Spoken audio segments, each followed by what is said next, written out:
Oui, rebonjour à vous, vous êtes bien sur Sessendoji Channel.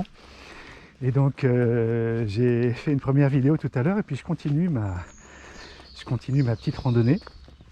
Là j'ai rencontré quelqu'un juste au moment où je terminais ma vidéo précédente sur Sessendoji. J'ai été surpris parce qu'il y avait un monsieur qui était assis sur une souche d'arbre au moment où j'ai arrêté la caméra.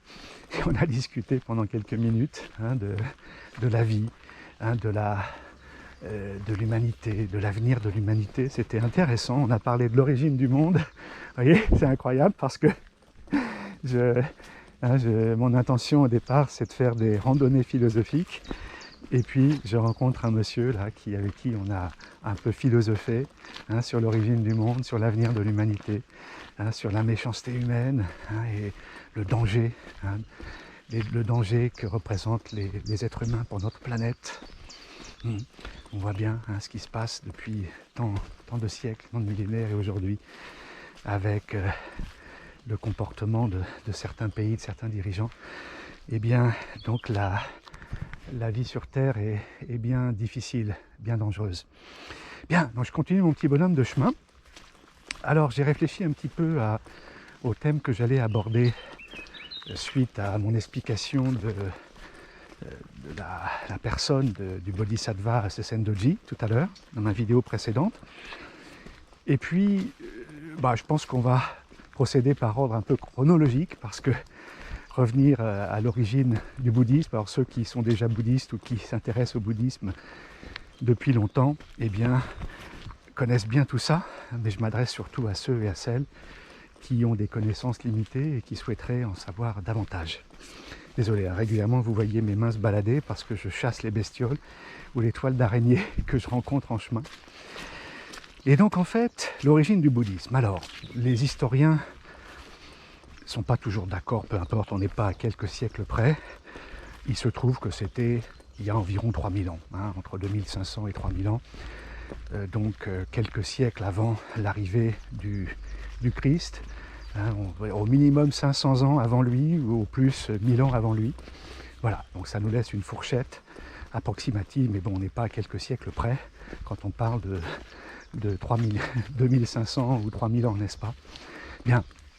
Et donc pour ceux qui connaissent l'histoire, bien sûr c'est une histoire très, très connue, je vous la rappelle brièvement. Donc avant de devenir Bouddha, je surveille mes 1, parce que je suis tenté de dire 1 tout le temps, pardon, je sais que c'est pas très agréable, mais j'essaye de me contrôler autant que possible. Et donc, le Bouddha Shakyamuni est né dans une famille royale. Bon, à l'époque en Inde, je ne suis pas historien, mais il y avait un grand nombre de petits royaumes, sa famille, son père était le roi d'un de ces petits royaumes, et donc il vivait bien sûr dans l'opulence, dans le luxe, dans un château. Alors bon, en Inde ça s'appelle pas des châteaux, mais je me souviens plus du nom, un palais, excusez-moi, c'est un mot très simple pourtant, dans un palais, et donc il ne manquait de rien. Et son père voulait absolument le protéger du monde extérieur, parce que le peuple ordinaire, comme à toutes les époques, aujourd'hui encore, souffrait de la faim, de la pauvreté pour certains, de la maladie, et vivait dans des conditions pour certains très précaires. Et donc son père tenait absolument à protéger le jeune prince des souffrances du monde. Il lui cachait la vérité, il l'empêchait de sortir. Il était entouré de serviteurs qui répondaient à tous ses besoins, à tous ses désirs. Et puis un jour, quel âge avait-il ? Il avait 18 ans ou 19 ans peut-être. Il a décidé de braver l'interdiction paternelle et d'aller voir ce qui se passait dans le monde réel. Donc il s'est déguisé, il s'est habillé simplement, et il est allé à la rencontre du peuple, de son royaume, dans les rues autour du palais. Et donc là, il a été vraiment bouleversé par ce qu'il a vu, parce que lui qui était habitué au luxe de la cour, à donc une nourriture abondante, à des vêtements luxueux, eh bien, il s'est aperçu que le peuple de son royaume vivait dans une misère qui lui était inconnue jusqu'alors. Et donc c'est à ce moment-là qu'il s'est aperçu de la souffrance des personnes ordinaires. Et, et donc, il a pris conscience que lui qui était entouré de jeunes servants, de jeunes serviteurs, jeunes et beaux, hein, il a pris conscience que la grande majorité des citoyens, enfin le mot n'est pas adapté, des sujets de son royaume, eh bien, n'avaient pas une apparence aussi flatteuse et pour certains étaient vieux et malades, hein, sur le point de mourir. Et ça a été un profond choc dans sa vie. Et donc il a compris à ce moment-là à quel point la vie était cruelle, à quel point la vie était source de souffrance. Et il ne s'attendait pas à ça. Vraiment, il a tellement été marqué par ce spectacle qu'il a décidé au plus profond de lui-même d'essayer de trouver un moyen, hein, de surmonter toute cette souffrance humaine, que consiste bien sûr la naissance, hein, on ne se souvient pas, mais c'est un moment douloureux pour la mère, mais aussi pour le bébé. On a oublié, mais on pousse des cris, effectivement, de sortir, hein, du cocon, donc du ventre de notre mère, respirer pour la première fois et être confronté à l'air, à la souffrance de la respiration, que c'est une grande souffrance. On a oublié, mais c'est un traumatisme, le simple fait de naître. Et puis, comme chacun de nous, hein, le sait bien, il y a la vieillesse, la maladie et la mort, hein, qui s'ajoutent à la première souffrance de la naissance. Donc dans le bouddhisme, on parle de les quatre souffrances majeures de la vie. Le bouddhisme n'a rien inventé, hein, il explique les mécanismes de la vie, le fonctionnement du cœur et de l'esprit humain. Et donc ces quatre souffrances-là, qu'il ignorait jusqu'à présent, ont amené le jeune prince Siddhartha à chercher une solution pour surmonter, hein, cette situation et permettre à lui-même d'abord, mais à tous les êtres humains, de pouvoir vivre dignement et de ne pas se laisser emporter, en tout cas ne pas que le poids de leur souffrance ne soit pas trop grand, hein, d'atténuer, d'alléger le poids de leur souffrance.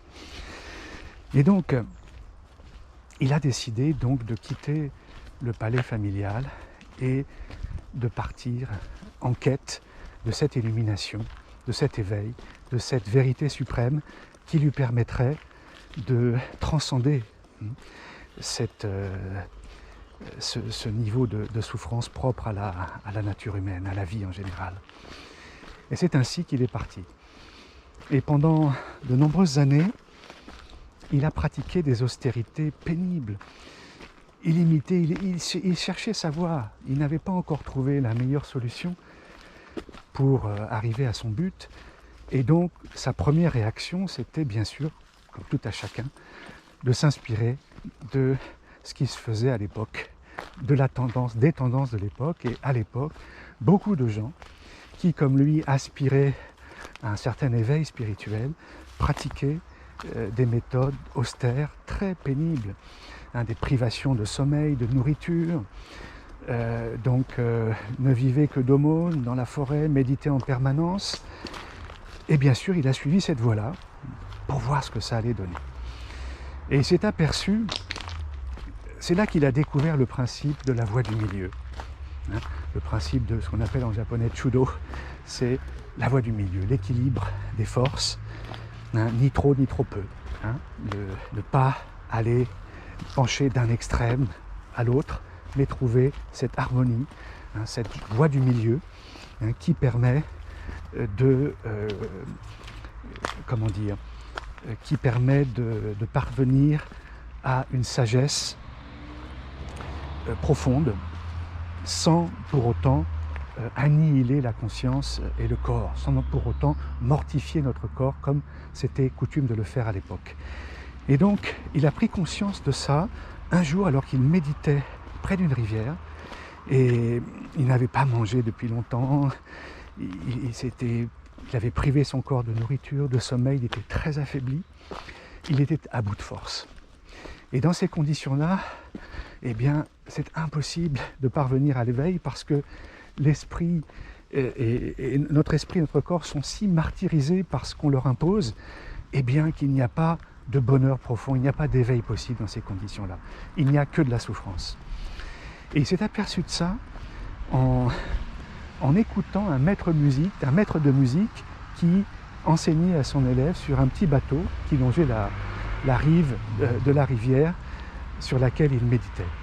Et donc ce sont des paroles très simples, mais le bouddhisme, c'est la raison, c'est le bon sens, c'est vraiment le développement d'une sagesse ancrée dans les réalités de la vie. Et donc, ce maître de musique dit à son élève des choses toutes simples. Il parlait de son instrument à cordes et il lui dit « Si tes cordes sont trop tendues, elles finiront par casser. Mais si elles ne le sont pas assez, eh bien,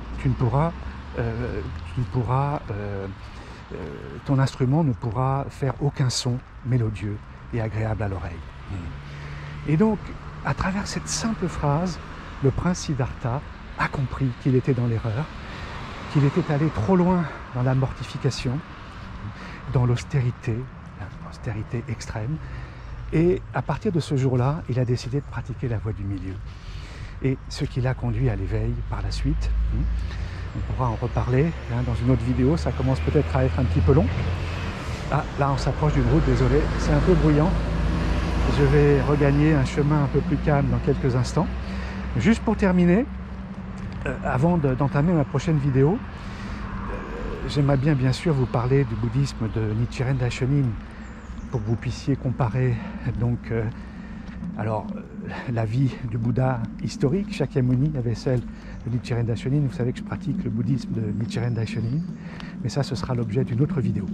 Voilà, merci beaucoup pour votre attention. Je vérifie, excusez-moi, je ne maîtrise pas encore tout à fait la technique.